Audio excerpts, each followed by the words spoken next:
السلام عليكم ورحمة الله وبركاته. ازيكم يا شباب؟ عاملين ايه؟ يا رب تكونوا بخير. النهارده هنتكلم عن تليفون من شركة سامسونج، وهو تليفون سامسونج اي 55 ال 5G. التليفون ده السلسلة دي محققة نسبة نجاح كبيرة أوي لشركة سامسونج. وطبعا التليفون ده هيديلك مواصفات جبارة ومديلك خامات ممتازة زيها زي الفلاج شيب بالظبط. من غير ما اطول عليك يلا نبدأ.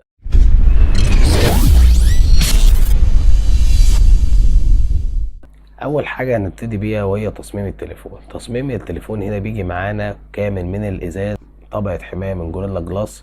وطبعا التصميم التليفون جاي شيك جدا، وللاسف الشديد التصميم هنا جاي سلاح ذو حدين.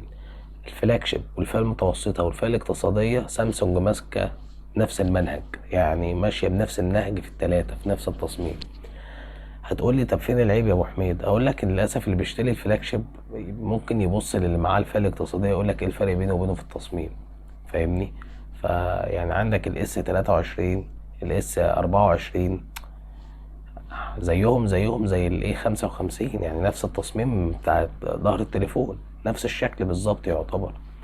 فده العيب الخفيف اللي فيه. طبعا الميزه انت معاك تليفون فوق متوسطه زيك زي الفلاج شيب يا معلم، ولا يهمك اي حاجه قد الدنيا. فالتليفون هنا بيجي معانا باطار من الالومنيوم، هيحسسك احساس انك انت فعلا ماسك تليفون فلاج شيب، ان فعلا هتبقى ماسكته بريميوم، حاجه خامات محترمه. وزن التليفون هنا بيجي معانا تقيل نسبيا، بيجي 213 جرام.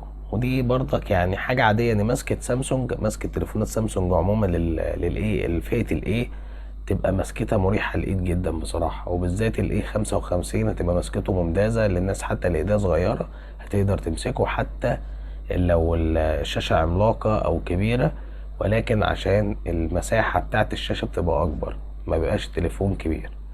وهنا طبعا طالما ذكرنا التصميم وهو شاشة التليفون، الشاشة هنا بتيجي معانا 6.6 إنش، ودي شاشة عملاقة وكويسة جدا بصراحة، يعتبر معدومة الحواف. وطبعا بتيجي بالبانش هول، شاشة فوق الخيال. طالما قلنا سامسونج وقلنا شاشة، هتاخد أعظم وأجمل وأحلى شاشة موجودة في كل الفئات اللي أنت ممكن تمسكها، مفيش أي منافس بصراحة. يعني أنا مش بطبل، دي حقيقة. الشاشة هنا بتيجي معانا من نوع سوبر أموليد، يعني يعني حلاوة جمال، يعني هفضل اطبل من هنا للصبح والله. ومش بس كده يا ابو حميد، الشاشة هنا بتيجي 120 هرتز، ودي طبعا هتدي لك سلاسة في الاستخدام وسلاسة من التنقل من التطبيقات، يعني هتاخد تجربة لذيذة قوي في تجربة الشاشة. وهنا سطوع الشاشة بيجي 1000 نتس، هو مش عالي قوي، يعني مش احسن حاجة. وفي تليفونات اقل منه في السعر او اقل منه في الفئة واعلى منه في نسبة السطوع، ولكن سطوع الشاشة مناسب، ولا اوحش حاجة ولا احلى حاجة. وطبعا الشاشة هنا بتيجي فول اتش دي بلس، وبتيجي فيها خاصية الاتش دي ار 10 بلس، ودي حاجة كويسة جدا برضو. وهنا الشاشة بتيجي عليها طبقة حماية جوريلا كلاس فيكتوس بلس، يعني هو يعتبر مقاوم كبير قوي للصدمات. ولكن احذر شاشات سامسونج، اسمع مني، احذر شاشات سامسونج، اقول لك تاني وتالت ورابع مرة. شاشات سامسونج لو اتكسرت، اقل تصليح ليها لو من التوكيل او بره التوكيل، يعني هتقطم ظهرك، هتدفع حق التليفون تاني. طب وحرام، انت الشاشه اتكسرت هترمي التليفون وتجيب واحد جديد، ان انا مش هصلحه، ولو هصلحه عشان الداتا اللي عليه. فاهم حاجه في تليفونات سامسونج، تهتم جدا بالشاشه، وتهتم انك انت تحط عليها سكرين، وسكرين كويس جدا عشان تقدر تحافظ على الشاشه ما تتكسرش منك، حتى لو عليها طبقه حمايه قويه جدا برضه. ونيجي للاعداد الداخليه يا ابو حميد. المعالج هنا جاي من شركه سامسونج، وهو اكزينوس 1480 4 نانومتر، وده يعتبر معالج موفر للطاقة وكويس جدا الصراحة، وهيدي لك استخدام كويس جدا في الألعاب. هو مش هيبقى أحسن حاجة، ولكن يعتبر معالج إن هما شركة سامسونج بتقول إن هو قوي جدا، وهتقدر تعتمد عليه في الألعاب عادي، مفيهوش أي مشكلة. وطبعا هنا التليفون بيجي معانا بثلاث إصدارات. الإصدار الأول 128 جيجا مع 8 جيجا رام، أو 256 مع 8 جيجا رام، أو 256 مع 12 جيجا رام. ودي 3 ساعات مناسبين جدا عشان تقدر تختار انهي تليفون او اي نسخه انت محتاجها منهم تقدر تشتريها. نخش على الكاميرات يا ابو حميد. الكاميرا الاماميه هنا بتيجي معانا 32 ميجا بكسل بفتحه عدسه 2.2، ودي كاميرا اماميه كويسه جدا، هتدي لك تفاصيل ممتازه في الاضاءه الخفيفه او الاضاءه القويه. وطبعا السوفت وير بتاع سامسونج مفيش احلى ولا اجمل منه في معالجه الصور. معانا 3 كاميرات خلفيه يا ابو حميد. الكاميرا الاولى بتيجي 50 ميجا بكسل بفتحة عدسة 1.8، ودي الكاميرا الرئيسية وفيها مثبت بصري حقيقي، يعني انت هتاخد تفاصيل ممتازة وهتاخد ثبات ممتاز. معانا الكاميرا التانية بتيجي معانا بفتحة عدسة 2.2 وبتيجي معانا 12 ميجا بكسل، والكاميرا الأخيرة معانا بتيجي 5 ميجا بكسل بفتحة عدسة 2.4 ودي للماكرو. وطبعا التليفون بيجي بفلاش احادي. طبعا هنا التليفون بيصور فول اتش دي 30 و60 اطار في الثانيه. وطبعا التليفون هنا بيدعم تصوير 4K 30 اطار في الثانيه، ودي حاجه كويسه جدا بصراحه. وهنا التليفون بيدعم ميكروفون اضافي لعزل الضوضاء، ودي حاجه كويسه جدا.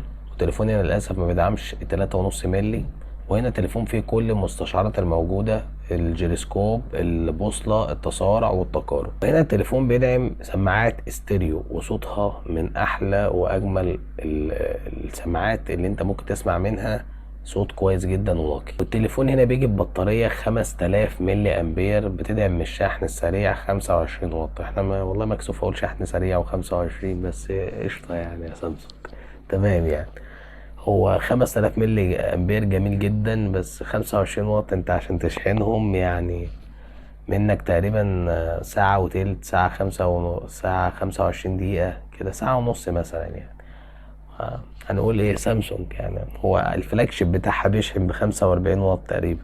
وهنا التليفون بيجي من علبة باندرويد 14 وبيجي بواجهة سامسونج المعروفة وان يو اي 6.1، واحتمال كبير تيجي تحديث للتليفون بالذكاء الاصطناعي زي اللي موجود في الفلاج شيب بتاعه الاس 24 الترا، ودي حاجة كويسة جدا ممكن تشوفها في التليفون ده وتقدر تستغلها وتقدر تستخدم المميزات كلها اللي موجوده في التليفون بالتحديث الجاي ان شاء الله. وطبعا نيجي لاخر حاجه في الفيديو وهي تسعير التليفون. تسعير التليفون هنا يا صديقي ال 8 جيجا مع ال 128 عشان لسه النسخه الاعلى تقريبا لسه ما نزلتش، عامله 19,000 ونص. انا عارف ان تسعير التليفون غالي شويه. لو انت رايح تشتري التليفون، او انت معاك ال 20,000، هتشتري السامسونج ولا هتشتري تليفون تاني؟ وهل التليفون ده مناسب ليك ولا لا؟ اهم حاجه اكتب لي بس رايك في الكومنتات. ما تنساش تعمل لايك وسبسكرايب وتفعل زر الجرس عشان يوصلك كل جديد. صلي على النبي. سلام.